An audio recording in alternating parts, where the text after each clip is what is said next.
Halo guys, di video kali ini aku akan membahas sebuah film terbaru dari Jepang yang berjudul Usogui. Usogui sendiri berarti The Lie Eater atau pemakan kebohongan. Julukan ini tuh diberikan pada seorang penjudi bernama Baku Madarame, seorang penjudi kelas kakap yang sangat jenius. Bagaimana keseruan ceritanya? Langsung aja yuk kita tonton bareng-bareng. Film diawali dengan memperlihatkan sebuah arena perjudian antara Baku Madarame dan pemimpin kerajaan generasi ke-21 klub Kakero yang bernama Soichi Kiruma. Klub Kakero adalah sebuah organisasi perjudian terbesar di Jepang yang mengawasi berbagai taruhan jumlah tinggi. Para anggotanya datang dari elit-elit negara, sehingga tak heran kekuasaan klub Kakero dapat menandingi pemerintah Jepang sekalipun. Saat itu Baku menantang langsung pemimpin klub Kakero dengan taruhan nyawanya sendiri. Tujuan Baku adalah merebut posisi Soichi sebagai pemimpin klub Kakero. Perjudian itu pun diawasi oleh dua orang wasit, yaitu Mitoshi Noa dan Hikoichi Yako. Dalam perjudian kali ini mereka akan memainkan permainan yang sederhana, di mana masing-masing pemain harus memprediksi apakah lokasi di atas mereka nih akan dilewati pesawat atau tidak. Setelah memakan biskuitnya, Baku memprediksi bahwa dalam kurun waktu 1 jam akan ada pesawat yang melewati lokasi mereka. Tak disangka dengan kekuatan yang dimiliki oleh klub Kakero, mereka bisa dengan mudah mengalihkan semua penerbangan yang ada di Jepang. Alhasil, tidak ada satupun pesawat yang melewati lokasi perjudian. Bahkan, salah satu pesawat yang sudah disewa oleh Baku juga gagal melakukan penerbangan. Akibat hal itu, Baku resmi dinyatakan kalah dalam perjudian. Saat Baku akan dieksekusi, Hikoichi menyampaikan bahwa proses eksekusi Baku telah dibatalkan oleh Soichi. Sebaliknya Baku akan diasingkan di tempat terpencil dan status keanggotaannya di klub Kakero dicabut. Akankah kehidupan perjudian si pemakan kebohongan yang legendaris ini akan berakhir? 3 tahun kemudian Baku terlihat di sebuah daerah terpencil bernama Mikurajima. Saat ini Baku menghampiri sebuah kelompok penjudi kelas teri yang sedang melakukan taruhan. Tak tanggung-tanggung, Baku langsung memasang taruhan sebesar 1 juta yen sambil berkata bahwa ia akan memakan kebohongan si penjudi tersebut. Dalam sekali ronde saja Baku langsung memenangkan taruhan ini. Ia lalu membongkar sebuah fakta bahwa si penjudi ternyata meletakkan magnet di dalam dadu dan meletakkan magnet lainnya di bawah meja. Hal inilah yang membuat nomor dadu yang keluar akan selalu sama, namun kebohongan ini bisa dipatahkan dengan mudah oleh Baku karena ia juga sudah meletakkan sebuah magnet di dalam tumpukan uangnya, sehingga salah satu dadu yang keluar akan berpindah posisi. Pada malam harinya Baku bertemu dengan salah satu rekannya. Di sana rekannya memberitahu bahwa di Tokyo sedang terjadi kehebohan. Karena ada seseorang yang sangat ingin mengalahkan pemimpin klub Kakero sama seperti Baku dulu.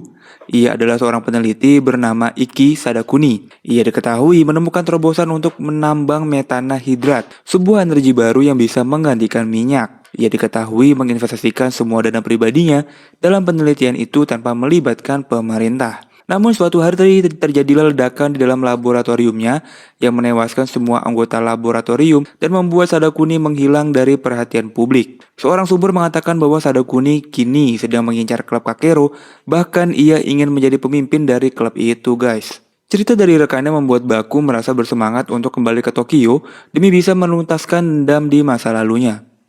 Cerita lalu beralih memperlihatkan perjudian adalah seorang menteri keuangan bernama Masahiro Onodera melawan Iki Sadakuni, di mana perjudian ini diawasi langsung oleh wasit ke-10 klub Kakero yang bernama Kiro Mekama. Menteri Keuangan Onodera sengaja menantang Sadakuni dalam perjudian kali ini karena ia ingin menguasai pemilu selanjutnya dengan memanfaatkan hasil penelitiannya Sadakuni. Sayangnya ambisi itu ternyata gagal total karena Sadakuni adalah seorang penjudi yang sangat jenius. Ia bahkan mampu memenangkan perjudian 6 ronde berturut-turut.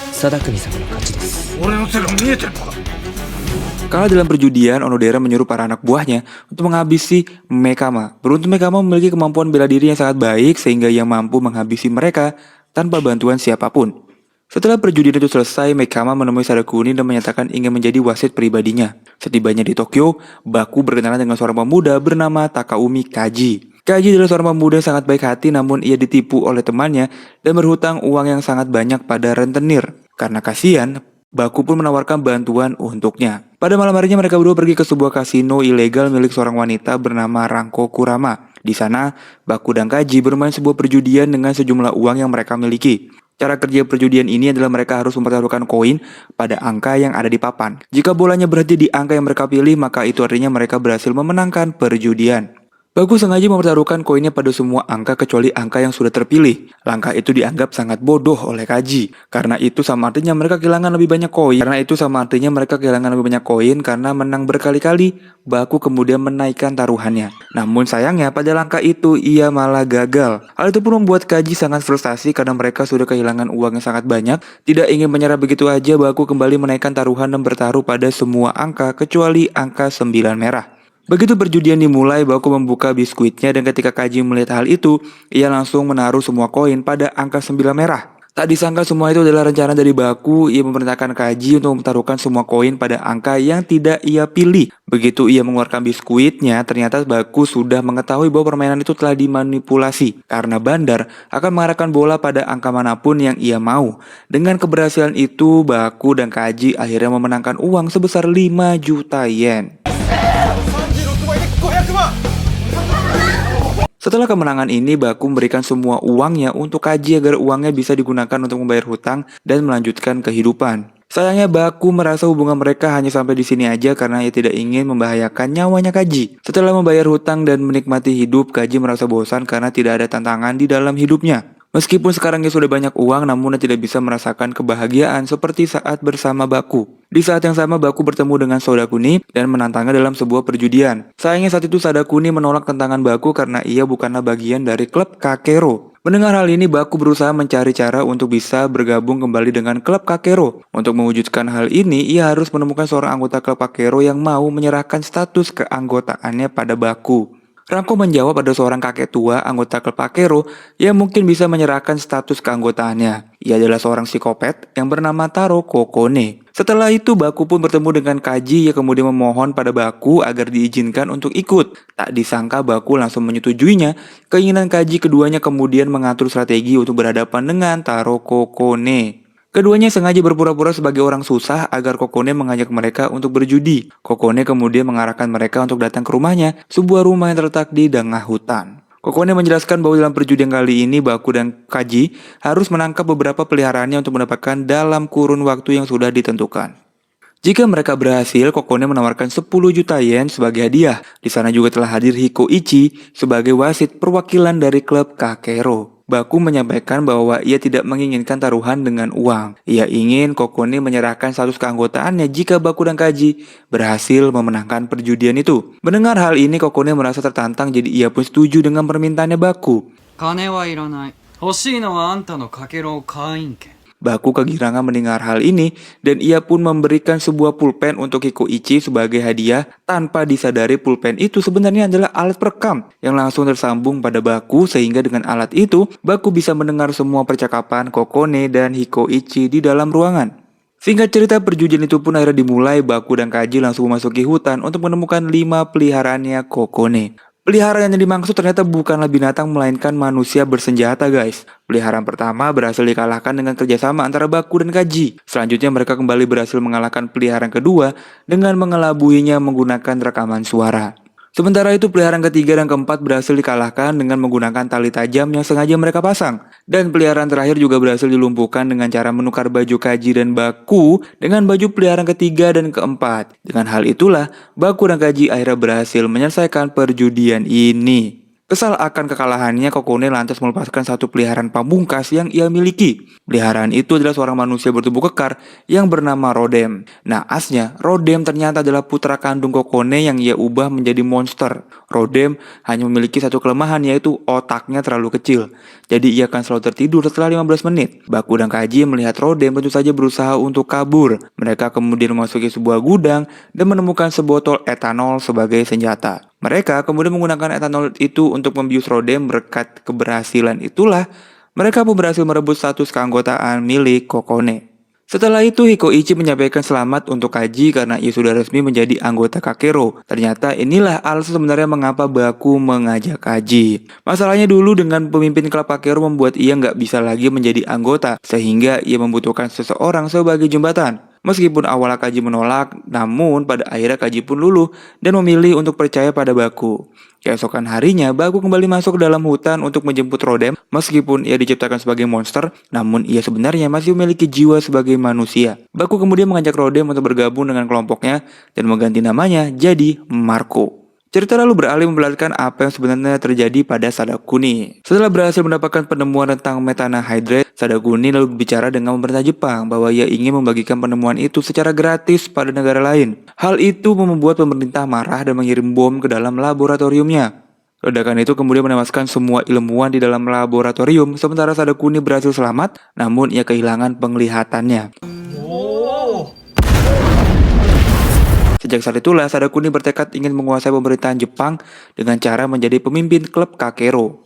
Singkat cerita, hari perjudian antara Baku dan Sadakuni akhirnya tiba. Perjudian itu disaksikan langsung oleh begitu banyak elit negara termasuk Ranko. Begitu memasuki arena perjudian, asisten Yakuni membuat Kaji takut sehingga ia tidak sengaja merusak salah satu kamera CCTV. Sebelum perjudian dimulai, Hikoichi mempersilahkan para penonton sebagai investor dalam perjudian kali ini. Satu persatu investor pun menyumbangkan berjuta-juta yen sebagai taruhan mereka. Bagi pemain manapun yang akan menang selain melihat keseruan perjudian, para investor juga membayar banyak hanya untuk melihat hukuman apa yang akan didapatkan pemain yang kalah. Mengingat perjudian besar seperti ini pasti akan bertaruh nyawa guys. Buktinya dalam waktu singkat para investor berhasil mengumpulkan total 2 miliar yen sebagai taruhan mereka. Setelah itu para investor berhak menentukan hukuman apa yang akan didapat oleh pemain yang kalah. Mereka pun sepakat memilih Hangman sebagai hukuman kali ini, di mana itu artinya pemain yang kalah beserta rekan-rekannya akan dihukum gantung bersama-sama.